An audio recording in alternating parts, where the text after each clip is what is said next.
Hello, today I'm going to show you how to grow stuff in module trays. I'm also going to give you an excellent tip on using just part of the tray. Now, if we see here, we have module trays that we can use to grow crops such as coriander, which I'm going to show you today here. But you can also grow things like radishes, spring onions, lots of different herbs, beetroot, peas, and so forth. Now, these are CD60s, so they have 60 different cells with holes in.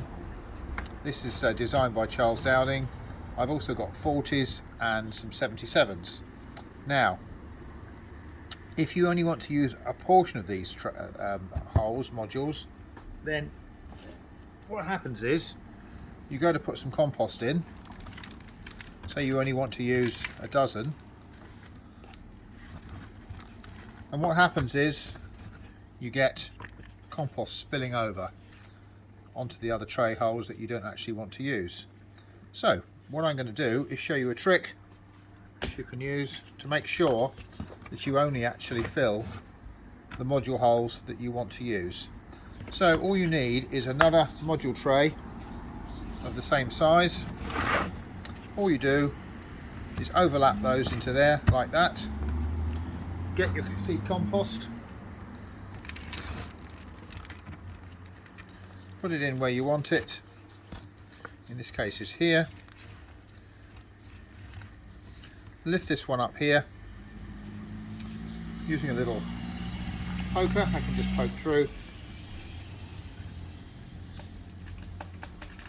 Get rid of the compost. And I now have a module tray with just the 12 cells filled. Okay, so what I want to do now is to sow some coriander. All I'm going to do is push this compost down like so. With module sowing you tend to put more than one seed into each module, unless it's something like squash, pumpkins and so forth. So all I'm going to do is sprinkle 3 or 4 seeds. Sometimes they shoot out a bit quick. I'll come back to that in just a moment.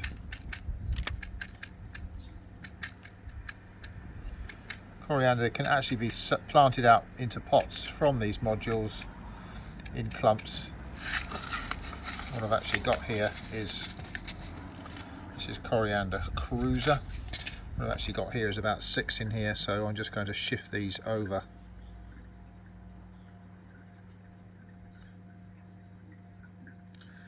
Into this one here, like so. A little bit of compost sprinkled on.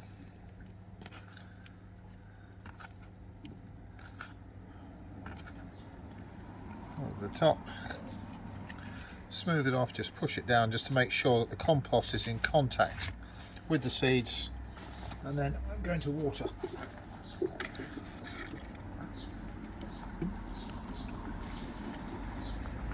Pop in my label.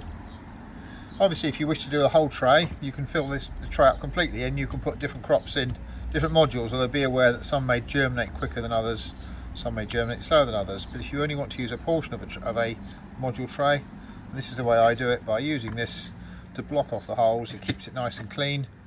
You can now pop this into a warm place, into the cold greenhouse, into a propagator, indoors if it's the wrong time of year to grow outside. Wait for a few days for them to germinate. So that's all you need to do. So if you've got any questions on sowing modules, using propagation methods to increase your cropping, using module growing to grow crops, then send me a message. Thanks very much. Enjoy your gardening.